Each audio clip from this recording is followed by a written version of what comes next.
Vamos lá, meus queridos. Eu vou pouco usar a apostila nossa, porque eu quero dar seguimento em um assunto aqui que na última aula nós falamos a respeito sobre como nós interpretamos os evangelhos. Lembram? Né? Como nós... porque cada parte da Bíblia, ela de fato precisa ser olhada com uma atenção especial. Né? Como que a gente interpreta o Antigo Testamento? Como que a gente interpreta as epístolas que nós falamos? Como que a gente interpreta os evangelhos? Como que a gente interpreta o Apocalipse? Então a gente percebe que não existe uma regra para todos os casos. Quer dizer, existem regras, mas a gente tem que ter considerações diferentes, irmãos, tá certo? Por exemplo, as epístolas. Quando a gente vê as epístolas, vai interpretar as epístolas, a gente tem que saber que elas são as epístolas, cartas, né? São recomendações, orientações, correções para cada comunidade. Então a gente fala aos filipenses. Quem eram os filipenses? Era uma comunidade, né, cristã da cidade lá de Filipos. Quem eram os colossenses? Lá na cidade de Colosso. Então. Quem eram os coríntios? Lá na cidade de Corinto. Então assim, cada situação tinha os seus problemas. Aliás, as epístolas surgem por conta justamente dos problemas. Tá certo? Se não tivesse os problemas, né, nós não teríamos as epístolas. Se não tivesse as heresias, né, os ensinos errados, se não tivesse as pessoas que estavam de alguma maneira prejudicando o Evangelho, nós não teríamos os escritos para corrigir tudo isso. Então, na verdade, o que gera, né, todo esse conteúdo doutrinário é justamente as dificuldades, os problemas que tinha em cada cidade. Então, a gente precisa entender que as epístolas, elas são documentos ocasionais. Isso quer dizer o quê? Houve uma ocasião, houve uma situação específica e problemas relacionados a tal cidade que nem sempre era aplicado a outro local. Então a gente precisa sempre ter esse olhar criterioso, crítico, no sentido que, essa ordem de Paulo, por exemplo, que as mulheres tinham que usar véu, isso dizia respeito somente àquela época da cidade de Corinto. Ele não deu essa recomendação, por exemplo, lá em Tessalônica, né? Não deu lá em Roma. Então assim, isso se aplica a nós, aí a gente precisa fazer esse exercício aí de discernimento doutrinário. Então a gente olha para as epístolas de uma forma diferente. Os evangelhos a gente precisa saber que Mateus foi escrito para alcançar o público judeu, então tem algumas informações necessárias para o público judeu. Marcos para os romanos, Lucas para os gregos, né? João para a igreja. Então como que João apresenta Jesus? Então João é diferente dos outros três. Os outros três são chamados sinóticos, porque eles têm uma narrativa semelhante, né? É sob o mesmo olhar. Então Mateus, Marcos e Lucas, eles narram a missão, a história, o ministério de Jesus, narrando com situações semelhantes. Tanto é que a gente acha uma passagem em Mateus, também está em Lucas também está em Marcos, né? E aí quando a gente vai ler, por exemplo, Marcos, quando a gente vai estudar Marcos, se tem uma passagem semelhante lá em Mateus e Lucas, a gente vai lá lê-las, né? Porque a gente compara, porque Lucas trouxe informação que Marcos não tinha e Mateus trouxe o que Lucas não tinha. Então a gente lê todas as passagens, né? A mesma passagem onde tiver os três evangelhos, porque a gente vai juntando informações, onde um omitiu, o outro trouxe a clareza. Então a gente tem mais condições materiais para compreender o texto, né? Por conta das informações. Então hoje, irmãos, eu quero falar com vocês a respeito de linguagens. A gente já falou, né? Eu já exemplifiquei, mas eu quero agora pegar e falar de uma forma mais detalhada e mais teórica para vocês sobre essa questão. Nós temos três linguagens na Bíblia, que é a linguagem figurada, a linguagem literal e a linguagem comum ou popular. E aí eu vou dar um exemplo para vocês. Por exemplo, quando nós temos a palavra comer, lá em Ezequiel, vamos abrir o texto bíblico? Ezequiel capítulo 3, verso 2 e 3. Então, linguagem figurada, é isso. A palavra comer, lá em Ezequiel capítulo 3, verso 2 e 3, filho do homem, né? Pega o rolo que eu te dou e come, não é isso? É isso mesmo, se não estou enganado? Ezequiel 3, 2 e 3, pode ler, por favor. Então abri a boca, e ele me deu a comer o rolo. Ele me disse: Filho do homem, dá de comer ao teu ventre e enche as tuas entranhas deste rolo que eu te dou. Eu o comi, e na boca me era doce como o mel. Olha só, então essa não é uma linguagem literal. Nós não entendemos literalmente que foi dado um rolo, né? O rolo, vocês sabem que era um livro, né? Era o pergaminho lá. A gente sabe que isso não é literal. Não foi dado para o Ezequiel esse rolo para que ele literalmente comesse, né? Isso, então isso é uma linguagem figurada. Ou seja, é uma figura de linguagem, né? Agora a mesma palavra comer, lá em Lucas, capítulo 24, verso 43. Lucas 24, capítulo 3, verso 2 e 3. Essa é a linguagem figurada, tá? Eu estou pegando a mesma palavra e exemplificando aí nas linguagens diferentes. Então, Lucas capítulo 24, verso 43. Então lá está escrito de uma forma literal. O que é a forma literal? Como está escrito é dessa maneira, dessa forma. Pode ler, Davi, você que está engatilhado aí. 43 o verso, né? Isso. E ele comeu na presença deles. Isso. Então olha só, ele, Jesus no caso, né? Comeu pão, comeu mesmo. Então aí é literal, certo? Então ele comeu mesmo, ele pegou o pão e comeu. Então isso é literal. Da forma que está escrito é assim mesmo. Vamos pegar Números capítulo 16, verso 32. Números 16 e 32. Vamos lá. Aqui a gente chama de uma linguagem popular, uma linguagem comum. Como é falado, né? Pode ler, quem achou? 32, né? Não, 16 e 32, é. Número capítulo 16, verso 32. Pode ler, amado. E a terra abriu a sua boca e o estragou, como as tuas casas, como também a todos os homens que pertenciam a Coré, e a todos os seus bens. Então, algumas versões vai estar, em vez de estragou-os, comeu. A terra abriu a boca e comeu aquele povo, né? Estragou-os, comeu. Mas aqui é uma linguagem popular, não é nem figurada e nem literal. Isso é popular, como é falado, certo? Popularmente como é falado. Então a gente tem expressões, o carro passou voando. Ligeiro demais. O carro passou voando. Mas isso é o que? É figurado? Não, não é nem figurado nem literal, é como é falado. Então é uma forma popular. Vamos ver outros exemplos? Agora eu vou pegar a palavra templo em João capítulo de número 2, verso de número 19. João 2 e 19.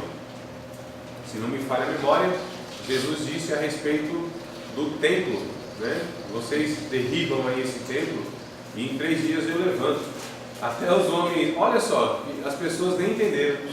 Esse homem aqui como que vai esse templo aqui? Foi erigido em 46 anos, alguma coisa assim? Mais de 40 anos. Né? Mais de 40 anos. Mais de 40. Então, como que esse homem, mas nem eles entenderam. Jesus não estava falando dessa forma literal, era figurado. E ele mesmo disse no texto, não, ele estava falando a respeito do seu próprio corpo, né? Então olha só, é isso? Está escrito mesmo? 2,19? Jesus lhes respondeu: destruí este santuário e em 3 dias o reconstruirei. Isso, que ele está falando da sua própria ressurreição. O meu já é Está diferente. Templo. Aqui está, Jesus respondeu, disse, derribai este templo em 3 dias. A palavra é templo aí, né? Derribar, destruir, é a mesma coisa. É o templo, né? Quando vocês lerem em versões diferentes, vocês têm que perceber as expressões, elas querem dizer praticamente a mesma coisa, né? Então não tem, mais mesmo essa riqueza que a gente tem de expressões diferentes para que a gente compreenda melhor. Mas aqui então a expressão templo, ela é figurada. 1 aos Coríntios, capítulo 6, verso 19. 1 aos Coríntios 6 e 19. Pode ler, quem achou? Quem é mais rápido no gatilho aí pode. Sim. Nossa. Pode ler, Davi. O que achou? Acaso não sabeis que o vosso corpo é santuário do Espírito Santo, que está em vós, o qual tendes da parte de Deus, e que não sois de vós mesmos? Sim, olha só, isso não é figurado. Literalmente, nós somos templo do Espírito Santo, habitação do Espírito Santo. Então isso é literal, irmãos, não é simbólico, não é figurado. O Espírito de Deus mora, habita. Se os pentecostais tivessem vindo, ia dar glória a Deus agora, uma notícia dessa, né? Então nós literalmente somos essa habitação, não é algo assim figurado, simbólico, algo representativo, não, literalmente Deus habita em nós. Está meio frio, não está não? Pode ser que era só eu, tá aqui com vergonha aqui, ó. Então vamos lá. Desligar. Isso, é o vento daqui, o vento de lá, e não é do Espírito, né? Não é um sopro assim do Senhor, então não aquece, esfria. Então, amados, vamos lá. Esse é literal. 2 aos Coríntios, capítulo 5, verso 1. Essa é a forma popular, então, de falar, uma forma comum. Então, literal é uma coisa, figurado é outra, e a forma comum ou popular é outra. 2 aos Coríntios 5, verso de número 1. Pode ler. Porque sabemos que se nossa casa terrestre desse tabernáculo se desfizer, temos em Deus um edifício, uma casa não seja feita por mãos modernas dos céus. Isso, então nós somos casa de Deus, morada de Deus, mas o sentido aqui é uma forma comum de falar, popular de falar. Parece, né, que é figurada, mas não é uma forma comum. Bom, irmão, nós teríamos aí, eu não vou falar, mas eu vou dar um exemplo para vocês, anotem aí se quiserem. A palavra morrer, né, o morto, no sentido figurado, está em Gênesis 25:8, depois vocês lêem em casa, tá? Gênesis 25:8 é a forma figurada, né, da palavra morrer ou morte.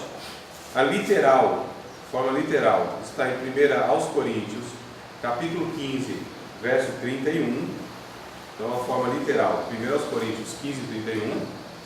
A forma comum de falar, a popular, está em Efésios 2, e verso 5.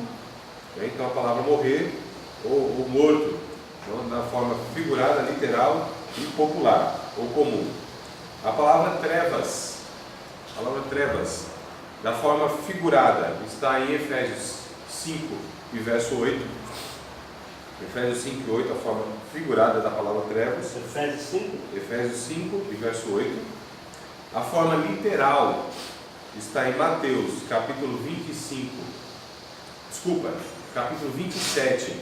verso 45. A forma literal de trevas. Mateus 27 e 45. E a forma comum ou popular está em Lucas, capítulo de número 1, verso de número 79. Então essa é a forma comum ou popular. A palavra dormir está da forma figurada em 1 Tessalonicenses 4:15. Tá? Os que dormiram no Senhor, né?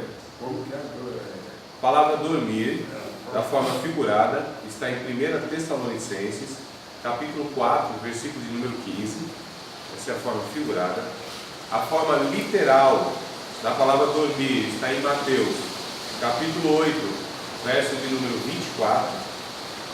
E a forma comum ou popular está em Salmos, capítulo 44, verso de número 23. Só um momento, irmão.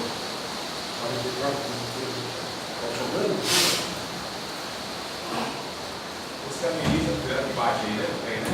Segurar. Opa, vendo assim da coisa. Jesus eterno, que melhor, né, irmão? Esse melhor ainda mais aqui. Pronto, fica ó. Maravilha, mas agora tá quase no acústico, né? Chegando na melhor estação do mundo. Então vamos lá, mano, eu gosto também. Coisa boa e fé. Então, amados, tudo bem? A gente vai falar sobre as linguagens, figuras de linguagem, melhor dizendo, tá? Então eu vou dar exemplo para vocês sobre figuras de linguagem. E aí eu vou explicar para vocês o que são essas figuras de linguagem.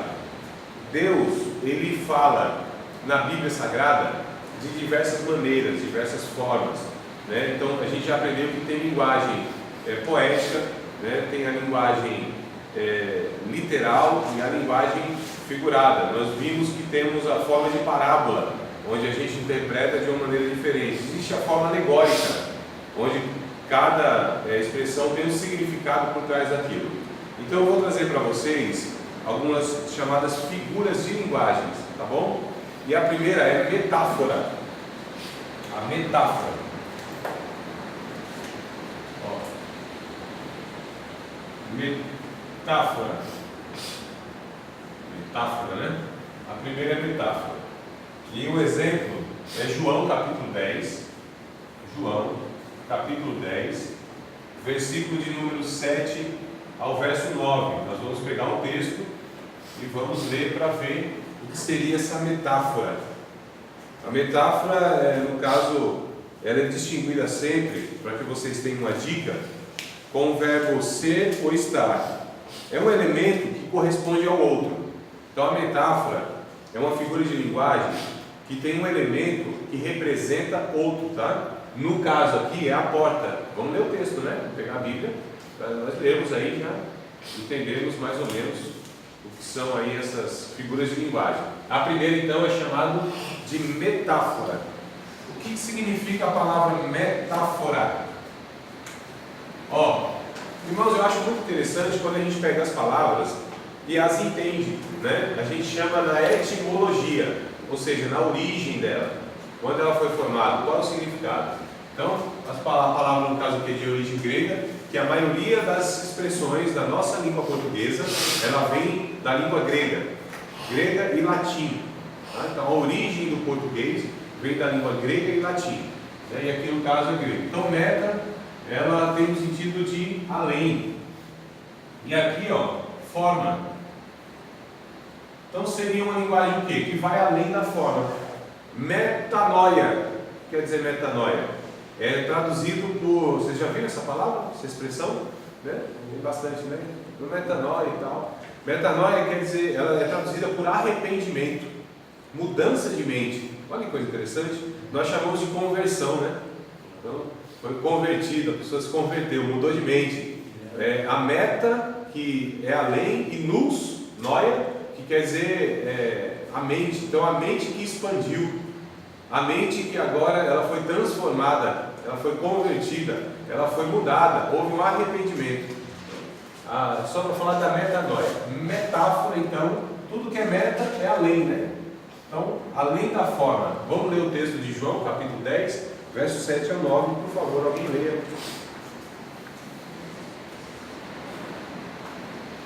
Jesus, pois, lhes afirmou de novo: em verdade vos digo, eu sou a porta das ovelhas. Todos quantos vieram antes de mim são ladrões e salteadores, mas as ovelhas não lhes darão ouvido. Eu sou a porta. Se alguém entrar por mim, será salvo, entrará e sairá e achará pastagem. Olha que coisa interessante, irmãos. Quando nós vemos porta aí, o que vem na nossa mente? A palavra porta. A gente já aprendeu que galo não é galo, maçã não é maçã. André, mas tá ficando difícil esse negócio, né? Porta não é porta? Porta não é porta, não? O que vem na nossa mente? Não é isso aqui, irmão? Né? A pergunta minha não precisa responder, só para vocês pensarem. A porta que está escrito aí, na mente e na realidade daquele povo naquela época, será que era isso aqui? Será que estava se referindo a isso aqui? Olha só. Então, mas quando que a gente vai imaginar que a palavra porta para eles é essa porta? Agora percebam que quando a gente lê a Bíblia, nas expressões, o que a gente traz para essa leitura? Aquilo, a nossa experiência de vida e de mundo, né? Aquilo que a gente conhece, porta é isso aqui. Maçã que a gente compra na feira, aquela maçã. Galo para mim é um galo. Inclusive tem 3 do lado de casa lá, que eu estou orando para que eles morram. Né? Eu tenho celular, preciso de galo para ficar cantando lá. O galo é meu, do vizinho, eu estou orando para que morra. Não é pecado meu, eu acho, né, irmão? Pelo menos ele tem lá 3 domingos de estuda. Morreu o galo. Frango.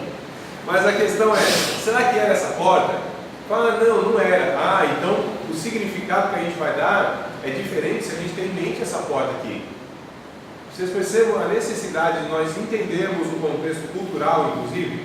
Quando a gente vai estudar cultura, nós vamos ter uma matéria aqui, vamos sim, panorama bíblico, está escrito ali. E a gente vai estudar os usos e os costumes culturais da época. E aí a gente vai ver, vou trazer para vocês as imagens, inclusive, da porta do curral, né? A porta do aprisco. E nessa porta, inclusive, o pastor ficava lá, guardando a porta, para que não entrasse, né, nem lobo. Então, ainda o texto vai dizer que o lobo, ele não entra pela porta, né? E quem não entra pela porta é o quê? Ladrão e salteador, vai pular pelo muro. E o pastor, interessante, que Jesus diz assim, eu sou a porta, e ele mesmo diz, eu também sou o pastor. Então ele é a própria entrada para as ovelhas, e ele diz que tem liberdade, entra e sai. E ele também é o pastor que guarda essa entrada. Então a gente tem em mente outra questão que não é essa porta. E a gente sabe que Jesus, o que ele estava falando para aquele público estava recebendo da forma diferente que nós recebemos. Porque a gente traz todas essas experiências nossas para o texto bíblico. O que a gente chama desse negócio de colocar no texto bíblico as nossas opiniões, as nossas experiências? Isso, ó, todo mundo junto falando, coisa boa. Exegese, né? Tem que colocar no texto bíblico a nossa interpretação. Mas o que devemos fazer? A exegese, extrair do texto bíblico, de fato, o que ele está comunicando. Não colocar nele, né, o significado que eu acho que é. Então, amados, a metáfora, ela não pode ser considerada, a gente vai ver daqui a pouco, o que é símile. Símile é comparação. Jesus não disse assim, eu sou como a porta. Ele disse, eu sou a porta. Eu sou o bom pastor. Para que vocês então possam, é uma dica que fica, né? Para que possa distinguir o que é uma metáfora e o que é uma símile, a metáfora sempre vem acompanhada do verbo ser ou estar. No caso aí é o verbo ser, eu sou, né? Se Jesus falasse assim, eu sou como a porta, seria a símile, uma semelhança, é parecido, não é o que Jesus disse. Então uma metáfora, ela pega um elemento que corresponde ao outro. Então a porta correspondia a quem? Ao próprio Jesus. O que é a porta? A porta é um lugar de passagem, não é? A porta é um lugar de passagem. Na verdade, a porta não era bloqueada assim, ó, não tinha porta, era só a passagem. Tem os umbrais da porta que Deus recomendou que os judeus lá no Egito passassem o sangue, né, do cordeiro, para que quando o anjo visse os umbrais, visse o sangue nos umbrais da porta, os umbrais é o batente, isso, é o batente, é o contorno, né? São os umbrais da porta. Então, quando o anjo visse aquilo, o que ele faria? Passaria por cima. Daí é chamado de pechete. Pode ser também, a pronúncia não está errada não. O que é isso? Pular por cima. E nós trazemos com Páscoa. O que é Páscoa? Pular por cima. Por que pular por cima? Porque quando o anjo, porque a casa ela era subterrânea, irmãos. A porta era nessa altura aqui, assim, ó. E ela era assim, ó. Entendeu? Inclinado. Então você descia as escadas e entrava em casa. E o anjo via aquilo. As casas era subterrânea. Isso, isso, exato. Era uma espécie de porão, né? Isso. Nós conhecemos como porão, mas era casa. A entrada era para baixo. Quando, lá, né, mano? Foi lá e viu fisicamente, não é assim? O túmulo, entrou no túmulo, o túmulo também. O túmulo não é igual ao nosso, assim, aquelas gavetas ou uma cova, né? É de fato uma escadinha que você desce e tem quase que um cômodo, né? É um espaço assim, então você descia e tal. Na época de Jesus fechava com pedras. E, então assim, é bem diferente, irmãos, quando a gente pega o contexto cultural bíblico. Então a gente precisa ter esses elementos para se aproximar mais do significado que tinha para aqueles primeiros ouvintes essa comunicação e essas expressões. Isso vai nos ajudar bastante na compreensão, tá bom? Senão a gente traz todos esses elementos para dentro da Bíblia e eles não estão lá. Então metáfora é isso, é um elemento que corresponde ao outro. Então, o que corresponde Jesus? A porta.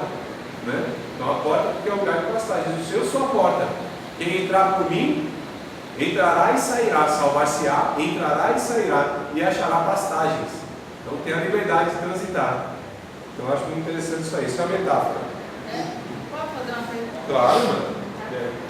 O pastor, lembrei que o pastor fez uma pregação na nossa igreja e ele falou do barco, né? Do barco que Jesus estava e os fracos saíram do barco. Mas ele queria dizer que não era o barco que ele estava falando, era outra coisa. Sabe o que seria que ele estava falando? Jesus? É. Que Jesus estava falando? Não, Jesus estava no Estava no barco. e vinha ventania, né? E tinha os apóstolos que estavam no barco. Sim. E vinha e o povo, eles ficaram com medo. Os fracos saíram do barco. E os que tinham mais fé ficaram no barco. O que seria? Era a igreja, não era barco. Não, o barco não era barco. O barco era o barco. O barco, mas ele literal, estava se referindo. Ele usou aquele sentido de alegoria, você fala aí, né? Usou o barco, fez uma Exato, fez uma alegoria do barco como se fosse a Exato. igreja. Então a gente já percebe que ele interpretou já errado. É. Ele observou errado, interpretou errado e aplicou errado. Aquela sequência. Aí no caso dele, o barco sendo a direção do barco, a tempestade é o inimigo, né? Mais ou menos. Balançou o barco. Isso. Então, olha só, aí o inimigo veio e as pessoas saíram do barco, se desviaram, foram para o mundão, para a água, se afundaram. Então, A tempestade é ali no barco. E a Isso tempestade. falando de maneira efusiva, fica bonito também. isso. Agora vocês percebem, a interpretação é possível, alegórica. Qual é o problema? Que não tem nada a ver, irmãos. Não é isso que a palavra de Deus está comunicando. Barco lá é barco. O que representa aquele barco? Nada. Aí ele fazendo dessa maneira, ele está fazendo também a exegese, colocando Exato, aí. exato. Colocando aí. Vou fazer uma alegoria aqui para ficar mais. Nesse texto aí do Evangelho de Mateus, Jesus está no barco. O que o barco representa? Nada. Nada. Barco. Barco é barco. Mas e o povo que saiu do barco é o povo desviado? Não é. Aliás, só foi Pedro. Isso que eu perguntaram. Pô, saiu.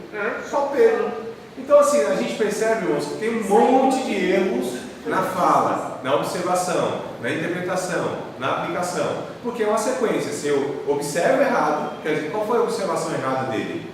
Que esse barco representava alguma coisa. A igreja, no caso. Não, a observação está errada. Se a observação está errada, a interpretação está errada.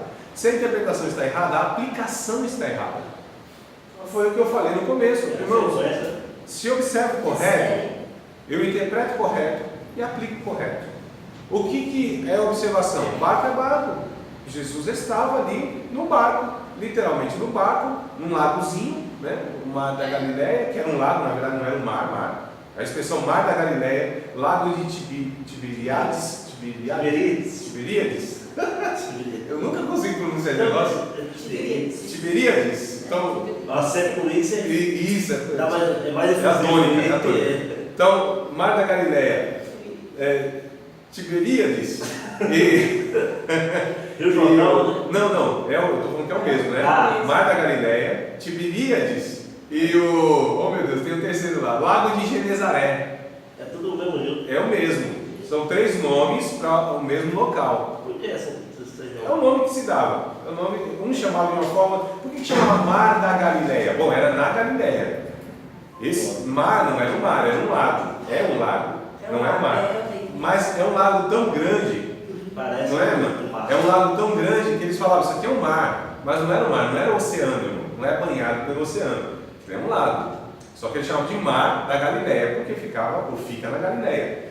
Tiberíades era o nome de fato que dava, né? Então perceba inclusive, olha, 3 nomes diferentes para o mesmo local. E a gente fala, nossa, eles estavam no mar, no oceano.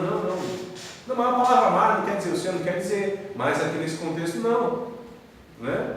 Então olha só, quando a gente entende dessas informações, a gente tem a compreensão mais adequada do texto. Então o que quer dizer? Quer dizer que Jesus estava no barco. Quer dizer só isso. Mas quando Jesus chama lá, a ventania vem, e aí Jesus chama Pedro. Então a gente pode dar uma aplicação, de fato, que Pedro confiou na palavra de Jesus, saiu do barco. Ele confiou. Só que quando ele deixou de olhar para Cristo e ele viu as circunstâncias adversas, que era o vento, então ele temeu.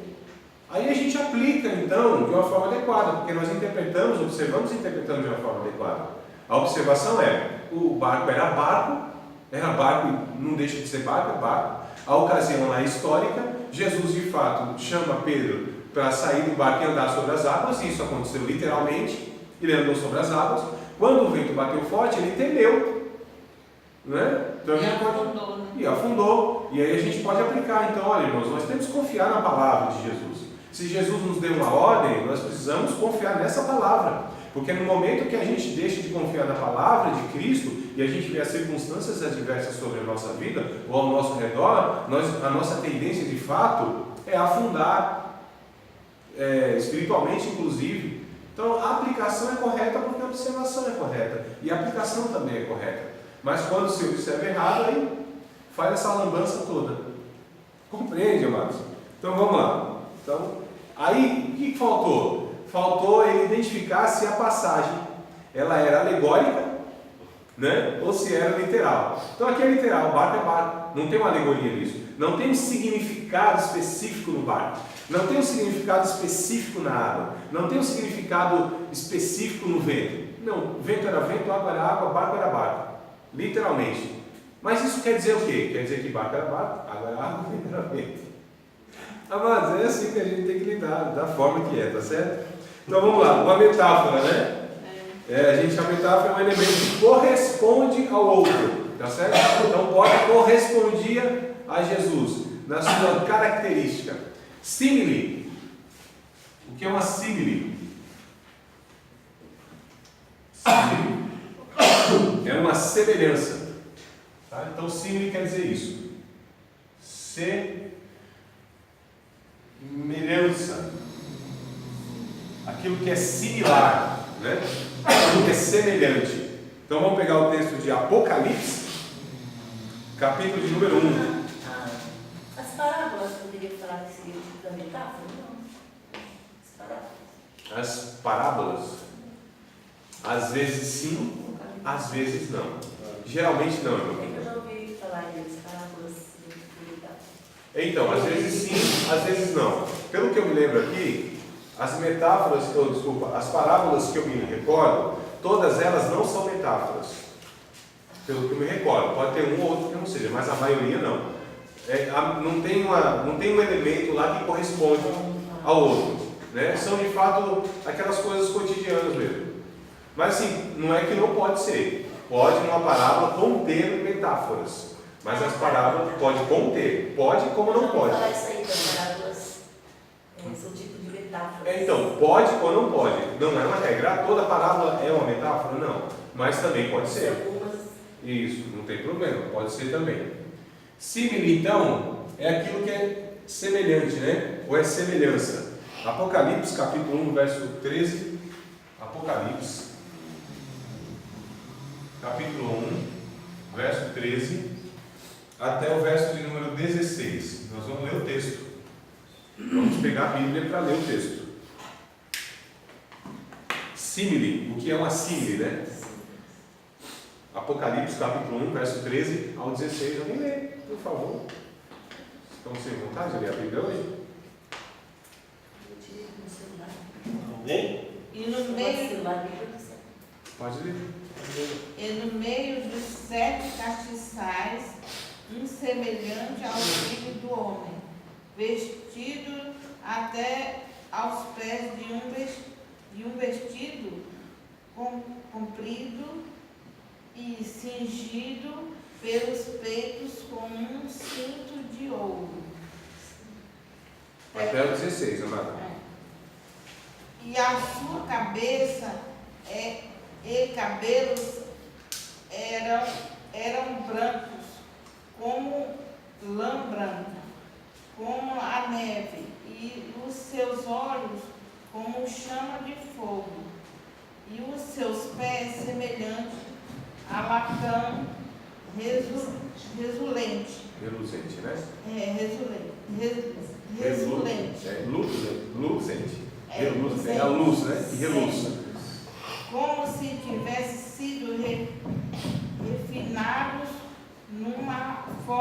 fornalha, e a sua voz como a voz de muitas águas. E ele tinha na sua destra 7 estrelas, e da sua boca saía uma aguda espada de 2 fios, e o seu rosto era como o sol, quando na sua força resplandece. Isso. Olha só, amados. Então perceba no verso 13 a palavra semelhante. Um semelhante ao Filho do Homem. É uma símile, é uma semelhança, tá certo? Não era exatamente. João estava tendo uma visão, né? Então, como toda visão, lógico, é abstrata. E essa visão, ela tem uma semelhança daquilo que de fato é na realidade, mas não é exatamente aquilo, é uma semelhança. Perceba os termos, que o seu rosto era como o sol ao meio-dia, os seus olhos como chama de fogo, os seus pés como tivesse sido refinado na fornalha, como, é parecido, é semelhante, não é exatamente aquilo, mas é algo que é semelhante. Então o que é uma símile? É uma semelhança, é como, é parecido, se aproxima daquilo. Então o rosto de Jesus, de fato, os seus cabelos era branco como exatamente era lã? Não, era como a lã, era parecido, era semelhante. E os seus olhos, era de fato, literalmente, chamas de fogo? Não, a aparência era semelhante, né? Aquele olhar penetrante, consumidor, como as propriedades do fogo se via no olhar de Jesus, né? Literalmente, a sua boca tinha uma espada saindo de 2 fios? Não, mas a sua palavra, ela tem características que se assemelham a uma espada penetrante. Percebam então, amados, essa figura de linguagem, assim é algo que é semelhante. Não é exatamente aquilo que está escrito, mas é uma semelhança. Tudo bem? Tranquilo até aí, irmãos? Então vamos falar sobre outra figura de linguagem que se chama metonímia. Metonímia. São as palavras que a gente nunca viu na vida, né? Acredito eu. André, mas que negócio é esse? Metonímia.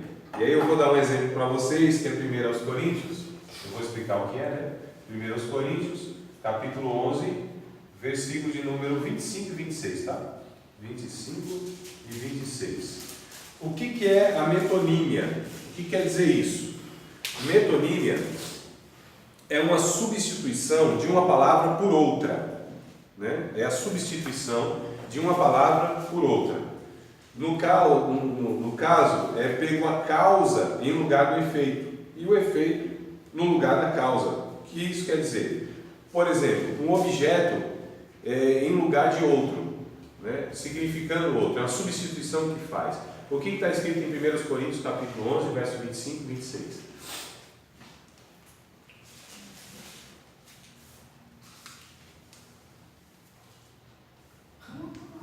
Bora, meu povo, cadê a Bíblia, Jesus? Escrevendo quem?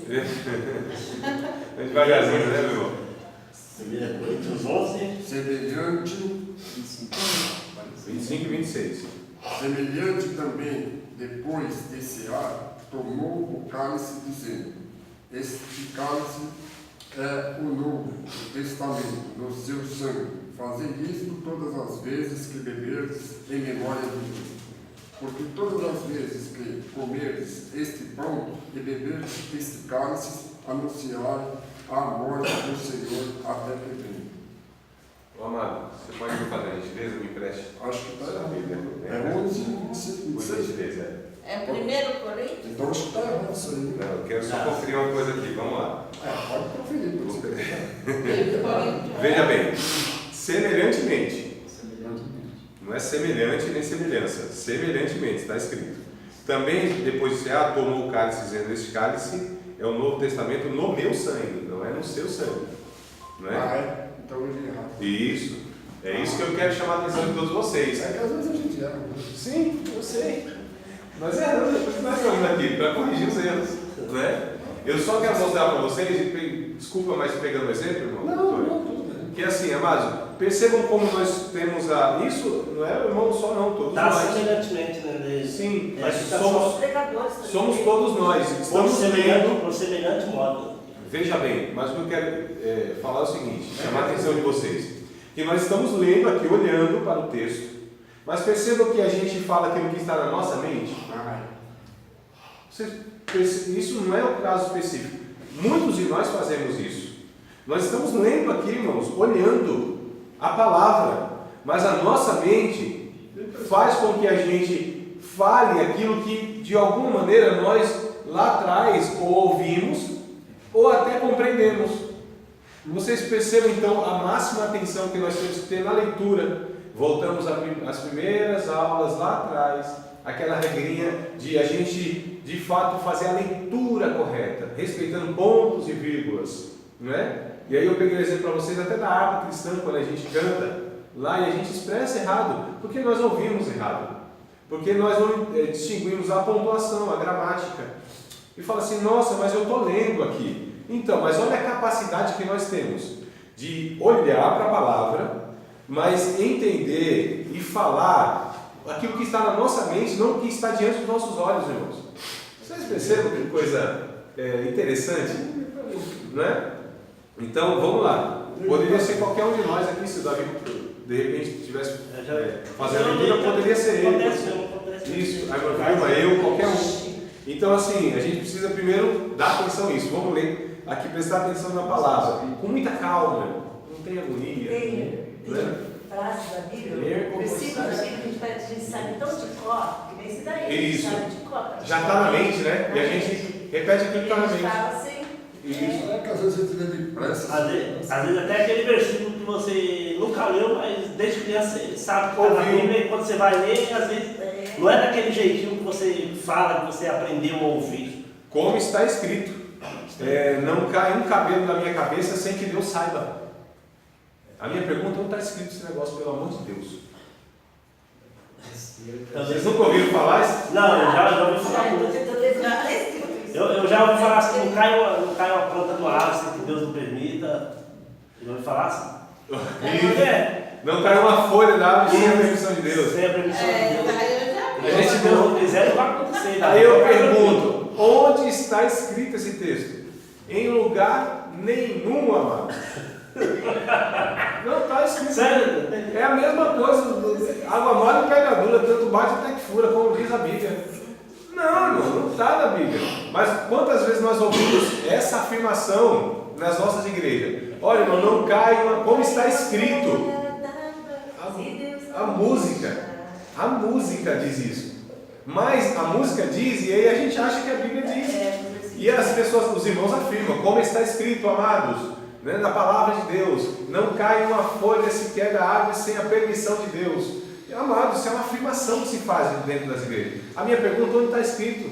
Não está escrito, não existe esse texto na Bíblia. Acho que às vezes a pessoa fala muito pela confiança, né? Como que Deus é soberano, A gente- é absoluto. Não, porque a gente Se Deus não reproduz. quiser, não vai. apressado. Aí faz uma. Não, nós uma- nós temos um espírito de papagaio.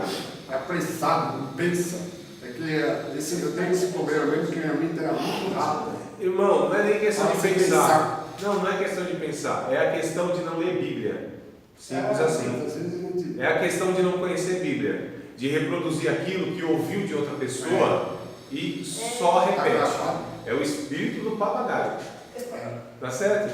Nós temos que afirmar com convicção, é como o texto lá de João também, que Jesus disse, né? Se vocês quiserem ir embora, podem ir também. Aí Pedro diz, para onde iremos nós, Senhor? Só tu tens a palavra de vida eterna. Não está escrito para onde iremos nós. Não existe esse texto. Não existe essa expressão no texto, melhor dizendo, né? Não existe nenhuma versão que traga para onde. É para quem? Mas por que as pessoas podem perceber? A maioria das pessoas diz para onde iremos nós. Por quê? Porque ouve do pregador, porque ouve do pastor. Aí, essa questão que eu quero incentivar, irmãos, pode ser quem quer que seja que estiver falando, o professor, o pastor, o pregador, o ungidão, o vaso, sei lá quem mais, né?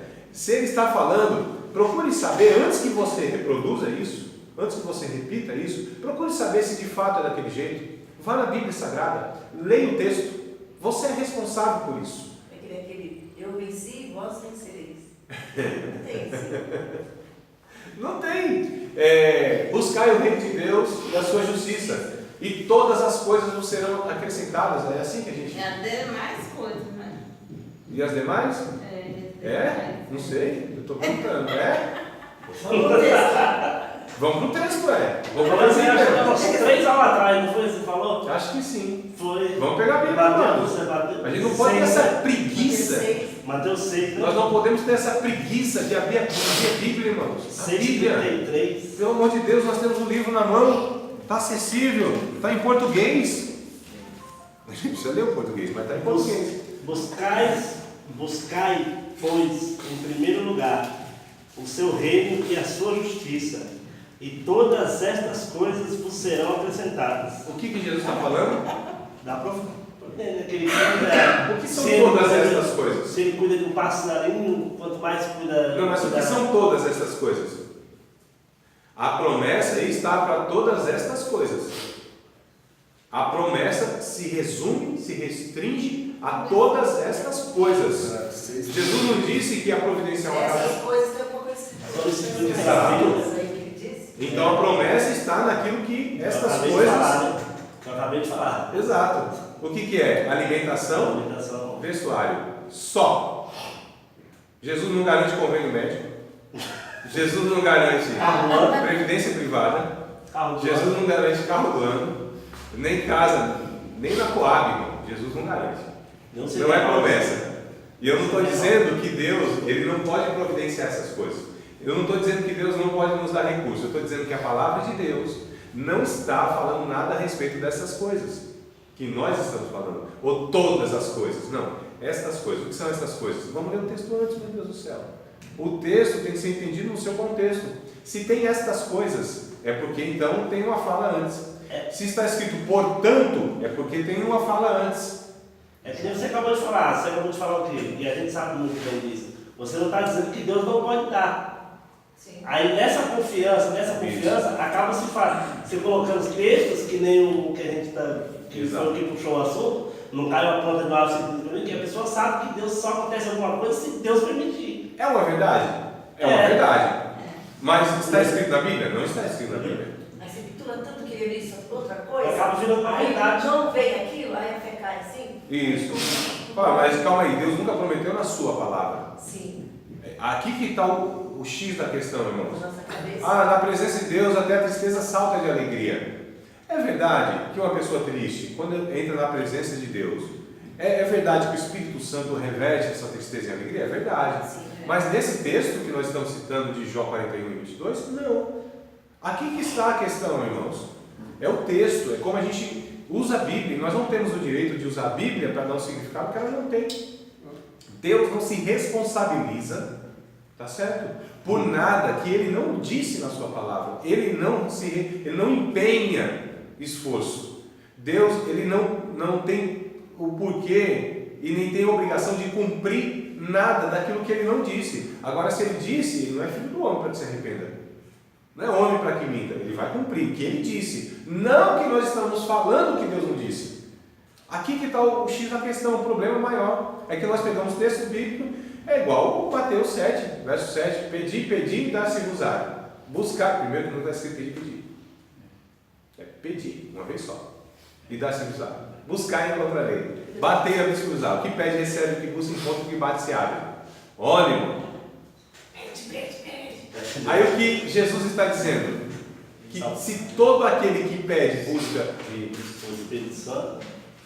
o que ele promete? O Espírito Santo. O Espírito Santo, só. E ele nem fala, aqui não está nem dar, né? Como, meu irmão, vai? Pedir Isso. e dar-se Dá-se-vos-á. Isso. Buscar, encontrarei, bater, abrir-se-vos-á. O que pede recebe, o que busca encontra. ele dá, pede que ele dá, né? Não, o sentido é esse, mano. Dá-se-vos-á isso, é que ele dará. Né? Dá-se-vos-á. Mas no caso é a promessa que ele está dizendo que ele vai dar. Isso. E o que o texto, o que Jesus disse? Que se as pessoas pedirem, buscarem e abrir e baterem, o que essas pessoas terão? O Espírito Santo, irmãos. É o Espírito Santo. é a pessoa do Espírito Santo, é a presença intensa do Espírito Santo, é a virtude do Espírito Santo. Isso, só isso e nada além disso. Por mais que a A gente outra tenha, é por mais que a o gente, investimento. Isso. por mais que a gente tenha confiança, claro que Deus pode nos dar outras coisas, não adianta Mas fazer, esse texto- não adianta fazer uma campanha de texto para abrir um porta de emprego. Não, esse texto não pode ser usado para afirmar essas coisas, Não. para se apoiar, porque a gente está se apoiando em algo que não é verdadeiro, algo que Deus nunca disse. Aqui que está. A promessa para tudo. Isso, aqui que está, irmãos, o erro, tá certo? Dos cristãos de usarem textos bíblicos para afirmarem aquilo que o texto não está dizendo, que a palavra não está afirmando, que não tem uma promessa de Deus embutida ali. Aí que está o problema. E aí Deus não se responsabiliza, simplesmente isso. Deus não se responsabiliza. Deus provavelmente não vai cumprir aquilo que é o achismo do meu coração, né? É aquilo que eu acho a respeito da palavra. Não. É por isso que nós temos que descobrir o que Deus exatamente está comunicando ali. Percebe-se que a palavra ela é focada no erro de quem está no púlpito.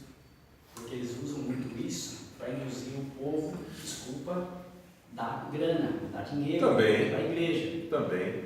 Esse pedir aqui é pedir a presença de Deus para ser cheio do Espírito Santo. Porque quando a pessoa ela é cheia do Espírito Santo, ela não se incomoda com as coisas materiais. As coisas materiais é fruto do seu trabalho. Vai vir, Aí você né? já está fazendo a aplicação. Glória a Deus. Então vocês Tome a frente aí. Amado, Tome a frente. vocês percebam então, amados, né, qual que é o X da questão, mas vamos voltar aqui para a metonímia, tá certo? A gente desviou um pouco aí, não sei porquê. Imagina. Mas vamos aqui voltar para 1 Coríntios. Ah tá, foi porque eu falei, ó, a leitura, essa questão de que a gente está lendo aqui e está fazendo isso. Aí por isso que nós, agora entendi por que a gente chegou aqui. Porque essa questão, a gente ouve e vai reproduzindo. Não, amados, nossa responsabilidade é ler Bíblia. A gente não pode ter preguiça. Pega o texto, lê lá direito, presta atenção na vírgula. Mas ele lê tanto a Bíblia. Não, irmão, não é ele não, Mas somos que todos nós. Somos todos nós, irmãos. Calma.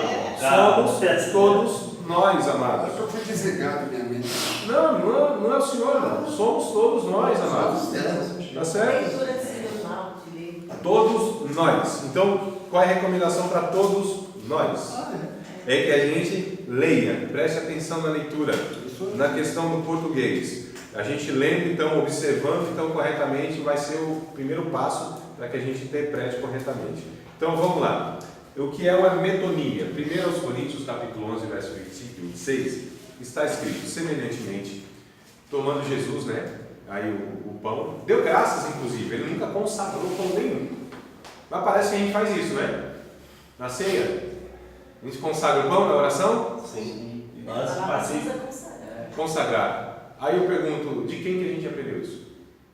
Do pastor que aprendeu, do pastor que ensinou ele, do outro que ensinou ele, No que caso, ensinou ele. Percebam, amados, que quando a gente vai para a Bíblia Sagrada, tem muitas coisas que a Bíblia não ensina e as pessoas reproduzem como a Bíblia tivesse ensinado, então não existe, não tem essa questão de consagração, mas o que isso interfere? Interfere sim, numa compreensão.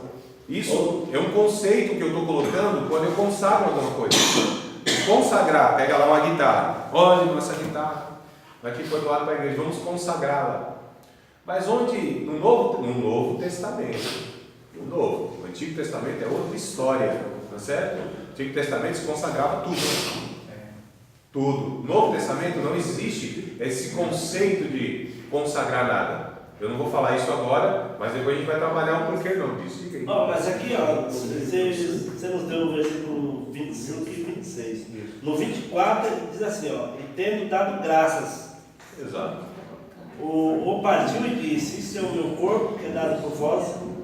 Aí vem esse, né, às vezes a pessoa pega o pão, dá graças a Deus, consagra a Deus o pão. Olhe para mim, Olhe preste para atenção. Olhe para cá. distribui. Olhe para cá, por favor. Imagine que esse aqui é o pão que Jesus pegou naquela ocasião, tá certo? Ele pega o pão, verso 24. Baru atah Adonai, Melech haolam, Hamotz lechem. Essa é a oração que Jesus faz. Né? Para dizer. Não entendi. Para que sabe no vídeo. Baru atah Adonai, bendito és tu, Senhor. Melech haolam, Rei do Universo. Este é o meu corpo. Minhadaretz, que Fazer isso em fizeste memória brotar o trigo da terra. Essa é a oração de gratidão. Então ele dá graças a Deus. Pelo alimento. Ele agradece a Deus pelo alimento. Então, tendo dado graças, partiu e disse: tomai, comei. Este é o meu corpo que é partido por vós. Fazei isso todas as vezes que comeis em memória de mim. Semelhantemente, tomando o cálice. Disse: esse cálice é o sangue da nova aliança, do conceito. Né? Tomai, bebei. Fazei isso todas as vezes que bebeis em memória de mim. Então, o que é uma metonímia? A metonímia é a causa pelo efeito. A metonímia é justamente o que está escrito aí. Este é o cálice. Bebei o cálice. Eu pergunto, irmão, quem é que bebe o cálice? Quem é que pode beber o cálice? Um avestruz que engole tudo. Um avestruz bebe o cálice. Eu bebo o cálice. O copo de água. Primeiro, esse copo é de água? Não. Mas nós falamos, ô irmão, dá um copo d'água.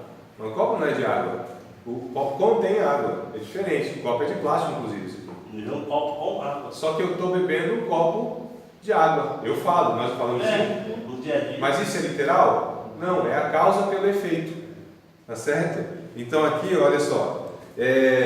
No caso, um objeto que é colocado no lugar do outro, representa o outro. Então o que o cálice representa? O sangue de Jesus. Porque no cálice está o vinho. Então eu não falo, Jesus não disse assim: tomai o vinho, tomai o suco de uva, disse tomai o cálice. Mas o cálice representa, então é a causa pelo efeito. Entenderam, irmão? A linguagem. Há algum erro quando, por exemplo, Jesus disse assim: ó, este é o meu corpo que é partido por vós. Aí tem uma doutrina da Igreja Católica que é errada porque eles observam errado. E eles dizem, por exemplo, que o corpo literalmente se torna, a hóstia, a hóstia que é um pedacinho de pão, se torna literalmente o corpo de Jesus, porque Jesus disse: este é o meu corpo que é partido por vós. Mas quando Jesus disse: este é o meu corpo, aquilo é literal? Não tem como ser, irmão. Se o corpo de Jesus está no seu corpo, como que o pão era o corpo dele? Mas isso aqui é o quê? É uma representação. Então quando diz: este é o meu corpo, é uma representação, não é literalmente. Este é o meu sangue, não é literalmente. Beber o cálice não é o objeto, o recipiente, e sim o que está nele, o que contém nele. É um objeto em lugar do outro. Tudo bem, amado? Isso é uma metonímia. Só fazer uma pergunta, é mais curiosidade histórica que eu ouvi falar. É verdade que na época dos primeiro e segundo século da igreja, da era cristã, você tomava da ceia todo dia? Não, é assim. A gente vê lá em 1 Coríntios capítulo 16, nós vemos lá em Atos capítulo de número 20, se não me falha a memória, que a igreja naquele tempo se reunia todo o primeiro dia da semana para tomar ceia e colher as ofertas. Então todo domingo eles iam lá e tinham esse hábito.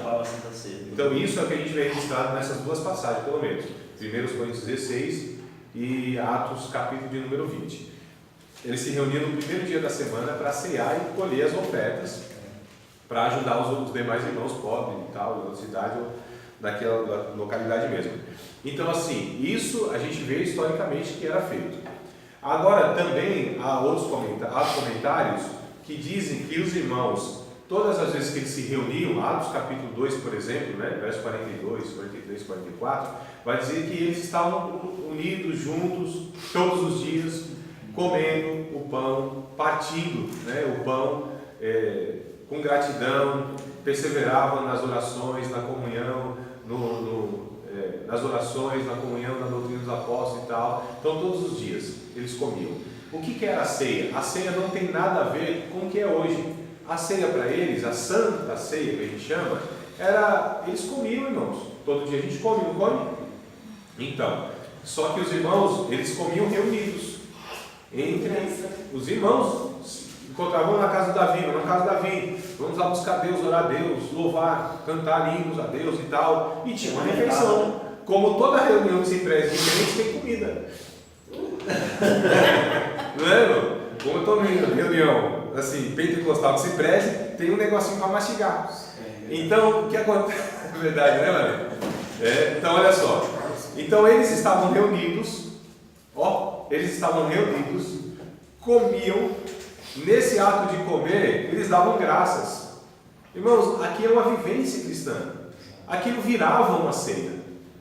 Tá certo? É que a gente institucionalizou tanto, a gente colocou tanto na questão religiosa, tanto na questão litúrgica, que para nós ceia é só aquele uma vez no mês lá. Tem igreja que faz uma vez no ano. Está errado? Não. Tem uma que faz uma vez no mês. Está certo? Não. Não tem regra para isso. Isso que é perguntar também. Tem irmão de onde que veio também assim? Tradição. Essa Tradição ideia da de igreja. uma vez por mês. Tradição da igreja. Aí algumas fazem aos domingos, outras no segundo sábado. Tradição da igreja, varão. Meramente uma tradição. E se eu fizer de outra forma? Tanto faz. E se eu continuar fazendo assim, tá certo? Tanto faz. Então, o que acontece? É que a gente perdeu o espírito da coisa, não é? Na verdade, para nós, o que é ceia? Ceia é todas as vezes que eu me reúno, todas as vezes que eu sento numa mesa com irmãos e eu dou graças. Então, eu ceio todo dia na minha casa, pelo menos 2, 3 vezes no dia. Eu, os 2 filhos e minha esposa. Eu estou ceando, para mim aquilo é ceia. Porque todas as vezes que eu como, eu lembro de Jesus. Eu lembro. Senhor, dou-te graças. Não é assim que a gente faz, os cristãos? Na hora do alimento, a gente não dá graças? Não expulsa demônio, não tem medo se aquilo está mandigado, não quer saber de onde vem aquele alimento. Dá graças, irmão. Que os crentes expulsam até demônio de comida. Se tiver macumbado, não. Eu dou graças. Eu dou graças. Senhor, eu te agradeço pelo alimento. Obrigado, Pai, por estarmos aqui em comunhão e harmonia, pela paz do nosso lar. Obrigado pelas mãos que fizeram esse alimento. A gente agradece a nossa esposa, né? Devemos agradecer. Obrigado, Senhor, pelas mãos que fez esse alimento. Obrigado pela providência. Te dou graças. Acabou, irmão. Aquilo é uma ceia. Aquilo, para mim, que sou cristão, é uma ceia. Não tem diferença nenhuma onde eu me reúno uma vez no mês lá na igreja e eu pego aquele suquinho, aquele coisinho de uva assim, e pego um tequinho de pão. Não tem diferença nenhuma. Porque eu adoro a Deus e eu preciso lembrar da morte de Jesus todos os dias. Todos os dias. E é isso que os discípulos naquele tempo faziam, lá em Atos dos Apóstolos. Todos os dias eles comiam o pão, repartiam o pão, davam graça. Porque a ceia deles era o alimento normal do dia a dia. Exatamente. Diga, irmão. Por que quando vai dar ceia, eles falam se a pessoa tem fome para vir alimentado? Não, isso é no texto bíblico, né? É. Está falando, né? Então, aí a gente precisa entender o contexto, que eu não vou explicar. Se vocês quiserem saber, estudem. Estudem, tá certo? Estudem, sabem por que Paulo disse aquilo lá em 1 Coríntios? Sabem por que cada um comia a sua própria ceia antecipadamente? Sabem por que Paulo disse, uns têm fome, uns comem? Sabem por que disso? Entendam lá a cultura, vão buscar os livros. Tá certo? Eu entendo isso nem explica isso. Explica, claro. Essa parte aí. Demais os cuidados. Vamos lá, Marcos, para o nosso intervalo? Poxa, passou aqui, meu irmão. Já não passou. Rapaz, esse trem não vai não, né? Mais 15. Passou muito, né? Pode vir aqui, vou dar um tchauzinho assim.